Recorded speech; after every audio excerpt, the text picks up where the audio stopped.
Hello, everyone. This is Bob, And this is Archie. and this is Bob and Archie Talk Life in High Tech. Today, we're going to talk a little bit about efficiency or working too hard, or what is sometimes called work life balance, and some of our experiences with that. But first, speaking of work life balance, let's pop open that bottle. Okay, I think we're good here. There you go. All right. So, work life balance and efficiency. We'll start off with some small stories first.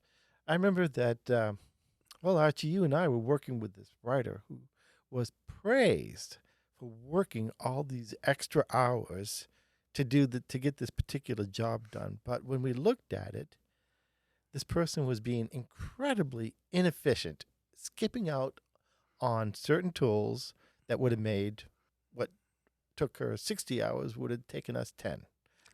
And I'll just give you perspective of a manager in situations like that. From my point of view, if somebody's putting in more than 40 hours a week on a job that I know doesn't require 40 hours a week, my assumption is that they either need some additional training or there's some other problem, because there's no way that you need to spend 60 hours a week on this stuff, right? And I know for me, and I was talking to him about this earlier, my efficiency works against me when I contract, because I realize that, okay, I only need 2 or 3 hours to get this done. I mean, I went on, like, I'll give you a story. I went on a contract. They hired me for 3 months. Okay, well now Yeah. let's put in that when you do a contract, it's an hourly rate. Right, exactly. So they hired We me get for paid by the hour. paid by the hour for 3 months, right?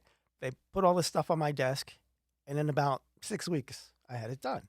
But since I was being paid by the hour and it was a 3-month contract, and again, I'm going through a contract house, they're not going to let me go early. So I get to go to the office every day for 1.5 months and twiddle my thumbs because the work was done. I had nothing else to do, and they weren't going to give me anything else because it was a 3-month contract, right? But If you were a full-time employee, right. it would have been different. You would have gotten that work done in 6 weeks, and you would get another project.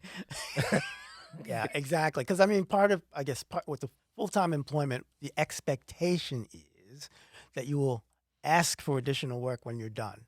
But nobody ever does. Well, I shouldn't say nobody. Most people don't do that. I have.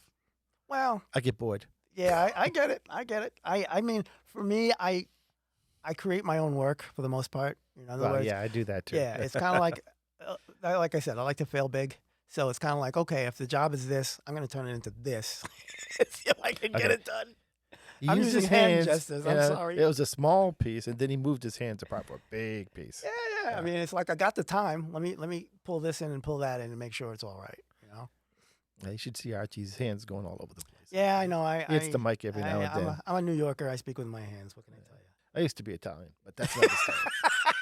But yeah. So anyways, so we talked about efficiency, and that comes with all sorts of different stories. I mean, we just talked about somebody who did not work efficiently, and it did take her 60 hours to accomplish this thing because she was unwilling to learn the tools that would have made her job a lot easier. And that is a problem. Now I had a contract with this company, and I knew the writer who was replacing me, who was a full-time employee. Mm-hmm. And that company was having layoff after layoff. And so this poor person was getting saddled with extra work. And she hated what she thought was failure, which is not accomplishing her job. So they kept piling stuff on her. And we were talking about that. And I said, you're taking the wrong approach, because now she's working a lot of hours to get all these things done. I go, that is not a problem with you. It is a problem with your management pushing on the work. As long as you keep on accomplishing, nothing's going to change, and you're going to be working these crazy hours. I go, let it fail. Right. Drop something. Yeah. Do not continue doing this now. There's a trick to that. Yeah. You can get fired if you do that. Just do it off. Well, no, you just do as much as you can, and then say, I simply can't do that anymore, and these things I cannot accomplish in this time. The other thing is, and let them know that there is a problem. In this particular case, her management was not good. The company was not doing well. Because as a manager, if you don't tell me that there's a problem, I don't know. Oh, she did, but okay. But they kept on piling. But as long as the work got accomplished, her manager was happy. And I said, you got to tell them, and then you got to show them. say this is what I can get done. The rest, give a heads up, saying this is going to Yeah. happen. Yeah. And I said, Yeah. it's not on you to take on all the things that management is failing on. Right. You need another person, or you need to change the work. I mean, a lot of times, I have to admit, in part of efficiency, okay, this is the story. When we were doing, okay, so we had a department, and part of our jobs was to meet in committee and come up with new ways of doing things. I forget what we called it. This is, Oh well, yeah, yeah, I remember. yeah, I don't think we should say it though. no, but I led that thing. yeah, I mean, okay, this is actually a different story. Sorry. Okay. There was So the okay, thing that I yeah, led, this yeah, is not anything to do with yeah, that. okay. Okay. And what we're talking about, forget it. Okay. Oh, okay. Well, this one is This is a good story though. I had a writer who had a heart attack, and he was working on a document. It was kind of like an overview document. It wasn't a product document. It was more of a technical document about the technology behind these products, this product family. Okay, and so I had already been selected to do a presentation in California representing the department, and that was a big deal for me because I'd never been to California, and it was quite the honor to be selected to do that. Right. So then this thing happens, and I inherit this person's work.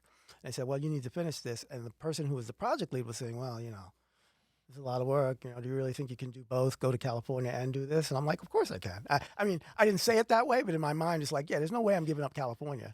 Oh yeah, that would be my first thought too. What? Yeah. Oh no, whatever it takes. Yeah. So, but the thing is, it's typical. I looked at what the other writer was doing. It was good, but it was more than was needed. I changed the whole thing, and I did it very quickly, and it was well received. And then I went out to California, and that was well received too, because I had to prepare for that, obviously, because I was giving a speech. But yeah, it's just the whole idea is that just because somebody's doing it one way doesn't mean you have to do it. You can change the whole parameters of the project, which is what I did. I can't begin to tell you the number of times that I've come in and said, I'm not doing that.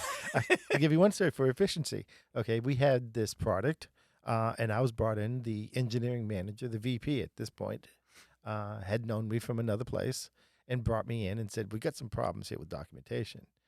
And I looked, and this product had a user interface, and it also had what we call command line, so you can enter commands and make settings and make changes on the command line, or you can do the same thing through the user interface.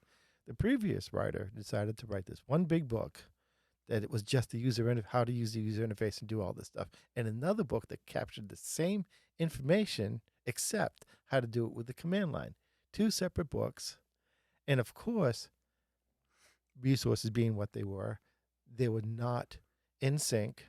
They were not updated that together, and it was a massive amount of inefficiency. Right. So I came in and I go, I'm not doing that. Right. Okay, these are the tasks. Here's how to do it in the user interface. Here's how to do it with the command line. And half the documentation was gone. And again, efficiency is not just doing on my part too. Yeah, efficiency is not just doing a job more efficiently. It's all about sometimes changing the job so that it can be done quickly, a little quicker. Yeah, yeah. But it's also standing up for yourself and saying, okay, you've given me too much work. I cannot be successful. And it's okay to go back to your manager and say, we've got this problem. The scope of the work is beyond my regular job. Okay, now, so nobody gets, to make this very clear, every project I've ever been on, there are times when it happens where you have a burst of activity, right, and you need to put in some extra time, right, and that happens. Right. This is part of the wonderful world of high tech. These things absolutely happen, and they do happen on occasion. But when it happens every single day, every single week, then your manager is overloading you. And that's a management problem, not your problem. And I will say that in circumstances where that's happening, where there's changes and redos and all that stuff, the writer is not the only one under that pressure. So they'll probably, if they speak up, they'll probably get support from other people on the project team who are having the same problem, like the engineers. If they have to rewrite code every other week or whatever, that's a pain in the ass, and they have to test it and do all. So it's not just you who's getting slammed; they are too, most likely. Most likely, in a number of cases, that's the case. Yeah. But not always. Not always, but a lot of times it's a systemic problem. Right? Yeah. So this is part of standing up for yourself. Now, this is what some people would call work life. Work life, I see slightly differently. I mean, I worked in this small company.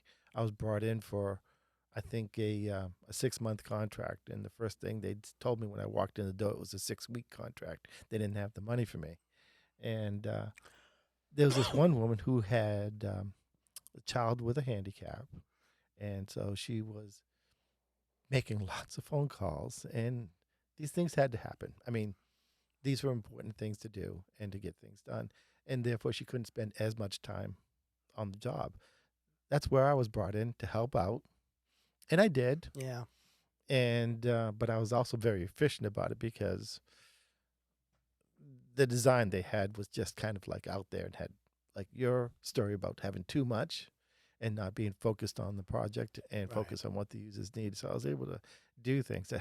It brings up a funny story where we're in a meeting and my manager's sitting with me and he brought me into the meeting and we're talking about this. And somebody goes, well, we got this problem and this documentation needs to be redone and these are the things that's got to be fixed and stuff like that. And I said, yeah, I can get you a draft next week. And my manager jumped up, no, you shouldn't, well, I think Bob doesn't understand the scope of this thing. And he took me out and berated me and stuff like that. And he obviously didn't know me. So next week I had a draft out that was pretty much complete. He didn't bother me again as far as when I say I'm going to do, but that's another story. Well, that's the whole thing. I mean, not all writers know how to estimate work. I will say that because I was discussing earlier with someone the idea that I've only found one company in my career that was willing to work with me the way I wanted to work, which is a flat. I wanted to do flat rate pricing. I didn't want to be paid by the hour. So I had this project is well defined. And I looked at it and I said, look, I can do this. I can, I estimated how many hours it would take. And I said, 35,000, I have it done for you. And it didn't matter how long it took. So, if they had hired me by the hour, because it ended up taking them 2 years to get this thing out, right? So if they had been paying me every day for 2 years, that's a lot of money. Instead, it's just $35,000. And if things got slow, I'd go up and do something else, so for another company or whatever, Right. So, but I could only find one company that was willing to work that way. Everybody else wants this hourly model, which makes no sense based on the work that we do. I did that once. I had a fixed rate one. And it was not well scoped. Okay. And they kept on making changes. Okay. And so I was You have to write I the was not contract. happy. You have to write the contract that way because Yeah. I did that. I had a clause in the contract that said these are the kinds of changes that are okay and these are the kind of changes that aren't okay. Right. And I had all provisions for overages and all that stuff in there. But as long as you cover all that stuff and don't get yourself stuck. Because I went to another company when I was interviewing and they asked me about that thing and I said, well, no, it was a fixed price job. And he goes, oh, so in other words, if you went over, you lost money, and if you didn't, then you made money. I said, absolutely. So what that says to him is that I know what I'm doing. I'm not gonna lose money, and I didn't. Yeah. So. And lose money is as it relates to the time you put in. Which goes back to being efficient. Exactly. So, I know what I can do just as you know what you can do and how much time it takes you to do this task or that task. And so when you're coming up with your estimate, you put an extra 30% for whatever and all this other stuff, and you cover your bases and make sure that they understand what kinds of changes are acceptable during the project and what aren't. And you'll be fine. I made a lot of money on that. Well, I think about it. So yeah. Well, you tend to overestimate the scope, and but the thing is, from the hiring manager's point of view, they saved a ton of money. Yes, they did. So that's the point. Yeah. So everybody was happy. Everybody was happy. Yeah. So going back to this work-life thing, as an employee, it means one thing to us as contractors, or to me as a contractor, since I know somebody over on the other side of this table who's retired. Being a contractor it's a very different lifestyle. I work by the hour for most places, but they usually bring me in not to do a particular thing, but to take over a project. Yep. And as that project grows and change, I'm there. They've got me X amount of hours, and I've got 2 clients, so I say, I'll give you a couple of days each. And that's been working out fine. Now, how closely do they monitor your hours? That's my question. They don't. Okay. Well, I work with people who know me. Right. Okay, I'm at that part of the career. Well, I'm not retired, Mhm. but I'm well known and I'm well trusted. I've had past experiences. They've all been positive with these people, and so we move. I can't tell just how lucky and wonderful it feels to finally be at a point in my career where people know me. I haven't looked for a job in a number of years. You know, um, I've had to work for that reputation. Sure. I had to put in a lot of time and a lot of effort and concentrate on that. This is probably a topic for another episode, but you get to that point, and so people trust me, and so nobody's monitoring my hours. Yeah, I mean, I will tell one story, and it's not really about efficiency or anything, but it was just things to look out for if you're going on a contract with people you don't know. And so I'll use round numbers. So I negotiated on the phone a rate of $50 an hour. Okay, and then and so when I come on our first day of job, they put a contract in front of me, and they said, "Oh, we'll pay you $400 a day." And I said, "Okay." And I looked at it and I said, "Okay, just make sure you put in parentheses that a day is 8 hours." They wouldn't do it because what they were trying to do is get free work out of me. They figured, they're paying me a daily rate. And I tried to explain to them. I said, "Look, that goes both ways. If you pay me a daily rate, if I come in for an hour, I expect a day's rate. You know, just by the same token, if you want me to work 10 hours, okay, fine, you're protecting yourself. But if I come in for an hour and that's all the work that's there to do, I want my day. I want my day." Right? But they didn't buy it. I just worked without a contract. Well, But you knew the manager, yes, I did. I did. and not the agency. The Yeah. agency was trying to screw you over, but Yeah. So it's just one of those things. And I remember one of the senior managers at that company said, "You're the only person that caught that." So, it's just kind of funny. well, yeah, we are a bit protective of our, Yeah. you know, not only of our reputations, but of how we're used. Yeah. Yeah. But that's experience. Yeah. Oh, yeah. I mean, But I raised a family, and there are times, and I know so many people out there, have the same problem where you have to deal with things that children get sick, things happen, even later in life. You may have elderly parents, or you may have other things. These work-life things are good. They occur, and as long as you don't abuse that, you can be efficient. You can still get in what you need. You may need to take a little time off, and I believe that a lot of companies recognize this now, but they also, especially now. Yeah. yeah, they understand that the other side is that you've had to do that, but the company has to achieve its goals too, and so that you'll come back and fill in that time, not just the time, but making that progress, getting that product out.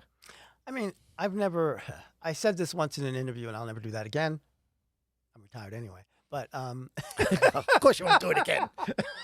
but I remember once saying to an interview, I said, "Look, I have never had a job in my entire career, and this is true, that actually required 40 hours a week from me." No, we're being egotistical here because I can say that too. There you go. No, it's true. I mean, it's kind of like when I was a new manager, I probably put in 50-hour weeks, but that was because I was doing something that hadn't been done before, which is the idea of selling technical writers as usability engineers and doing all that doc first and all that other stuff. So I wanted to make that work. That was my baby. So I put in the hours to try to make that work, right? But the job of a manager, if I didn't do that, yeah, I'd be sleeping in my office most of the time. So it's just, it really comes in how you approach work. I know a lot of people have a tendency who have problems with hours and put in a lot of hours. And I think we talked about this in another thing. It's all about prioritization, right? I think I talked about that little matrix, what's important and what's important and what's urgent and that kind of thing. And so a lot of people spend a lot of time on things that are urgent but not important. And that takes up a lot of time, that stuff. You put in all this time to do something and then nobody really wants it, right? So you got to know what's important, what things you have to get done, and things that you can let slide. That is absolutely critical, Yeah. especially in work-life balance. Yeah. Is achieving the important things, but understanding what's important, that's huge. Yes. It's one of those things when I was teaching at Northeastern, what I tried to tell the students is it's kind of like, okay, when your first 3 months, 3 to 6 months, when you join a job, you really need to learn about, who's a blowhard, who's important, who knows what's really going on and who doesn't, and who's full of crap. And you need to understand all of that so that when people come to you, and I'll give you a good example. I was at one company, this guy comes in my office with this stack of papers. This got to get done. It's really important. You got to have this done. It's always on my desk. I look at it, and I said, this is not connected to anything that I'm aware of. So I put it aside. And my technique is if it doesn't seem important to me and I put it aside, if somebody then asks me for it, then I'll move it back into the pile of something that has to get done. But guess what? Nobody ever asked me for it. And the only reason I remember it is when I was cleaning out my desk, I saw this pile of Hey, papers. what's this? Yeah, exactly. It's like, yeah, I started laughing. I said, I never touched it. I never did anything. And it didn't matter. Right? And that's the thing, because I understood what was important and what wasn't. Well, yeah. So I don't waste my time on doing things that I don't have to do. And there's always these emergencies, and I always considered it, for the most part, bad management. Emergencies pop up, but they should have been foreseen to a point. I mean, real emergencies happen, but I think they're fewer and far between. Right. Some people overreact. Yeah. And then that's knowing what's important. Is this really important or anything? And also going back to being an employee, the 40 hours thing, I think I'd like to mention that I always consider that 40-hour work week an average, because there's work like the tide, just kind of ebbs and flows. Sometimes it's busier at other times. Sometimes it's not. Right. Sometimes I'm busy in my personal life. Sometimes I'm not. And so I never really focused on, I got to get 40 hours in and not an hour more. Sometimes it's just like, okay, slack off a little bit. But that all depends on your management. Like you said, you're working with people you know and who know you. But you go to some of these new companies, and again, we talked about this a little bit when we talked about bad bosses. But yeah, I had this guy who, you had to be 40 hours in the office, and you get upset if you didn't. So what? It misses the point. It misses the point. So in my mind, it's like, when the work is done, I'm out of here. It's that kind of thing. And he didn't like that. And we had a discussion, and I he's like, and I said to him, I said, look, if there's an emergency, I got no problem staying late. I'll get the work done. He said, and he goes, well, who decides what's an emergency? You? I said, yes, me. It's my time. I decide. Exactly. So, yeah. I mean, in the end, he started to understand me and like me, because I was one of his best employees. Yeah, you got the job done. Yeah, but we kind of knocked heads because he had this. Historically, I think that company was a contract company. Most of his workers were contractors, and so he treated and then he went to permanent because he thought he'd save money. Because he could get extra work out of people without paying them overtime. Yeah, it doesn't work that way. It doesn't work that way. So so he tried to treat his permanent people like contractors, which didn't work. No. Yeah. So. No. I'm going to give an example of using my time efficiently. Now I've got these two clients, and they're both startups, and they both get a lot of work going in. And I've had a couple of nice vacations this past year. I took the month of June off, pretty much. And then I took a couple of weeks off in October. Now, of course, I gave everybody a notice ahead of time. Right. And I just checked to make sure what work was going on. I figured out what was important. I got some things done first. I knew other things could wait till later. And I came back, and then, well, like true startups, priorities change. This happened or that happened, and so now we got to do this or that. It worked out beautifully. I haven't missed a beat. And it was it's really just common sense. I mean, it was no big deal to schedule these things in. Oh yeah, I mean, that project that I mentioned in the last episode where I was doing a manufacturing spec. It turns out I had a draft of the spec ready just before the Christmas vacation, and I left it on my desk, and I was out of the office. So that week between Christmas and New Year's, the FDA did a surprise inspection, right? And they would have gotten a finding, and so. Based on the binder that I mentioned. But yeah, they went into my office and they saw the document there, and they were able to show the FDA guy, okay, look, we're working on it. And so they didn't get a finding. So I was a contractor. You got to define what a finding is. Not everybody's worked in regulatory. Okay, so a finding is just you're breaking regulation. So in other words, you have to. It's a bad thing. You have to do what you say and say what you do. You have to say, turn that around. You have to say what you do and then do what you say. And what the FDA is looking for is breaches of that. So you said you're going to do this thing, but I don't see any record of it in here. So that's a finding. Okay?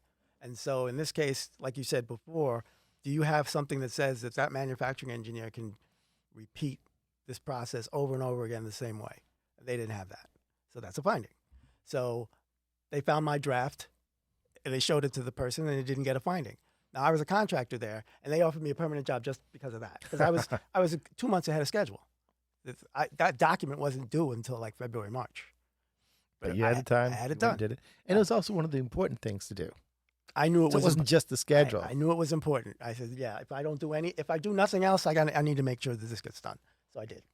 Yeah. So working efficiently, working important. I got a quick story when I was mentoring this writer used to be in support, became a writer, and wasn't really familiar with the process of writing, though understood the product and had given a lot of training, so understood the usability aspects. All the knowledge was there, but the process of writing wasn't. Ah, And so she wanted to take over this book, and she wanted to make it as beautiful and complete as possible. Well, anybody who does software development and technical writing and all these things, that doesn't happen that way. right. I said you get out what you can. Yeah. Beauty is low Yeah, priority. Yeah. yeah, in the time frame that you have, Yeah. and then you improve it over time. Right. I mean, Microsoft does it all the time. Oh, got a bunch of bugs, ship it. Oh, fix them afterwards. Not that I think that's a good idea, but yeah, It's I not know. a. Oh, I'm not saying it's a good idea. Okay, but she didn't listen to me, and so I gave her a schedule, which was the right schedule. The schedule slipped. I didn't tell her. Okay, I remember. Yeah. Yeah. So she continued working on, and chapter 1 was gorgeous. I mean, it was, your tears come down out of my eyes. You just read this thing. It was beautiful. Just lovely. Chapters 2, 3, 4, 5, and 6 were dead. It was awful. And this Because, is actually, yeah, she didn't work efficiently, and so I didn't tell her. She realized what the mistake was. She said, I failed. And I said, well, I can give you another month. Here's what you got to do. You got to work on the whole book. You got to make it up to a certain baseline, and then we can ship it, and then you can continue proving upon it. But leave chapter 1 alone because it's so good. It's beautiful. And actually, that's another thing. At least in the software engineering business, my experience was, and I don't know if it's better now, but it's kind of like, you said it. You go to the engineering meeting, and they said, okay, we're gonna do this release, and we're gonna get it out in January, right? And you look at the engineers, you look at the manager, and you look in the engineer's eyes, and you say to yourself, okay, yeah, they're not going to get that done in January. So as a result, you just kind of take it easy, and it's kind of like when January comes along, oh, where's that book? Oh, I almost have it done. And then the schedule slips. It's like, yeah, I knew that was going to happen. So again, and this is all about understanding your environment and being able to read people. It's like, yeah, I know that one company, we both worked there. There were so many unrealistic deadlines. I used to laugh. It's one thing to say, oh, we're going to make this improvement that we know, we understand the scope of it and everything, and we're going to do it in 3 months. But they were saying, okay, we're going to innovate. We're going to create something that's never been done before. We're going to do it in 3 months. No, you're not. No, you're not. No Doesn't way. happen. It doesn't happen. Exactly. So Well, you got to have experience to be able to make that kind of judgment call. Some people make that judgment call like, oh, they won't be able to do that in time, and it happens. So I've seen the opposite. They weren't ready, and they should have been because they didn't expect the engineers to be able to pull it off in time. With enough experience and knowing your team, you can say they have a chance of doing that. You better be ready. Right. And again, that's all about knowing who you're working with and what they're capable of. And over time, you get that. You can see really quickly, who the lead people are and what they're the ones that those are the eyes you're looking at. It's like, okay, this person's responsible for that schedule, and he's not going to make it. She's not going to make it. Whatever. They're not going to make it. So I think we've kind of changed the topic a little bit to kind of managing your time and understanding Well, that's what what's efficiency required is. of you. Yeah. That's what efficiency is. That's what work-life balance is. You have to, if you have a life outside of work, and some people do, you need to manage your work so that you can live your life. Like the old saying, right? You don't live to work, you work to live. So you got to make sure that you compartmentalize your work. I mean, I have to admit, I guess I'm blessed with the fact that all through my career, when I left work, I left work. I didn't give it another thought. So, and then, and coming in the morning, it's like, I'm back into this. But, I never really, I work never bled over into my private life. I've met people who their work is their life. Yeah, they're scary. They really are. It's just like, hey, let's go out and have a beer. Got to get this thing done. It's okay, buddy. Yeah. I mean, so I think, in terms of giving advice as to how to do that, I mean, we've talked a little bit about it. It's like, know your team, know your company, know what their goals are, know what the project's goals are. It's a lot to know, but you got to know it. If you want to have good work-life balance, you got to know it. And you can rely on the advice of others too. I mean, if you have a good team, then it's going to be easy to understand how everybody works. Again, we've talked about collaboration in a previous episode, and if you're a good part of the team, if you're integrated into your team, Then knowing realistic schedules, knowing when the work is going to ebb, when it's really going to get busy. Um, it's a whole lot easier. Yeah, yeah. And again, for new people, I always say that's what you have to do. You know, especially the younger you are, the less experienced you are, the more time you need to spend on that part of learning all the Yes. people and the pieces, and starting to understand the ebbs and flows so that you can react to it properly. Yeah. This is a whole topic for another conversation, but the whole I don't see mentors as much as I used to, and But I with think work that would from help home, out. that's gonna they're gonna have to rather than forcing everybody back to the office. This is just off topic, but anyway, rather than forcing everybody back into the office, what they need to do is figure out how to get young people integrated into a company, because that's I get it. At my age, your age, whatever, we know what we're doing. We don't need to be in the office. We know exactly what needs to be done and when it needs to be done. Somebody who's just out of college, they don't know anything, and so they need that interaction with experienced people to learn. Yes, And that's what's broken with work from home. So I get that. bring back mentors. So yeah, so they need to come up with a strategy for how to onboard new people and how to onboard younger people. You know, whatever. Uh, Rather than it's this business of saying that bringing people back to the office is some panacea. It's not. It's not going to solve the problem. No. It's just going to piss No. people off. So So getting back to working efficiency, yeah, we've covered the work as a contractor. I mean, as an employee, 40 hours is a guideline. Sometimes you're going to work a little bit more. Sometimes you're going to work a little less, and that's if fine. if your management lets If you. you're well, yes, that's true. Okay, you get some tough managers out Yeah, there. yeah. If your manager is all about the time you spend instead of the work you do, maybe you need to look for another job.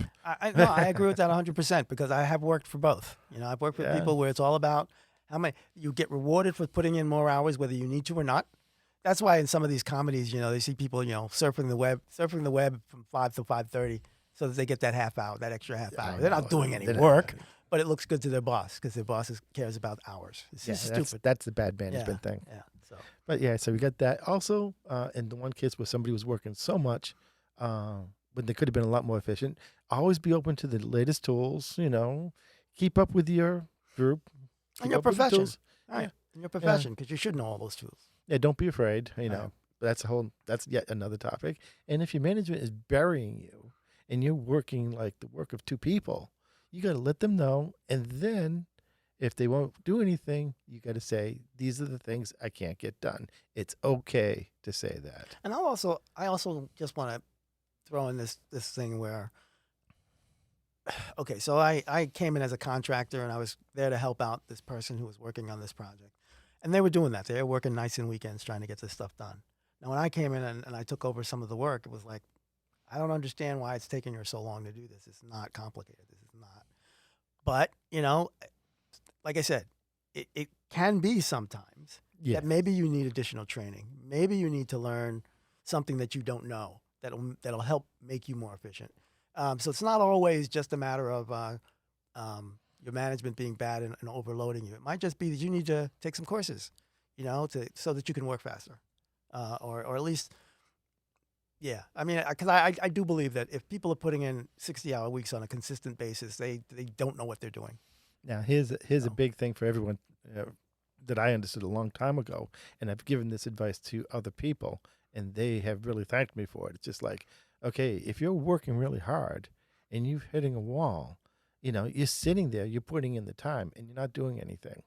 I used to go out and take a walk.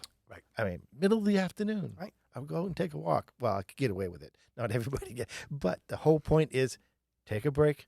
Okay, it's not about the time you put in, it's how productive you are. And when you hit a wall mentally, it's okay to walk away, do something different, come back. If you're working at home, go do your laundry. Exactly. Okay, and then come back to it. Exactly. Productivity, not the time. That is more important. And I think that is a great way to wrap this up. So, you both finished with that wine there? Got a little bit left.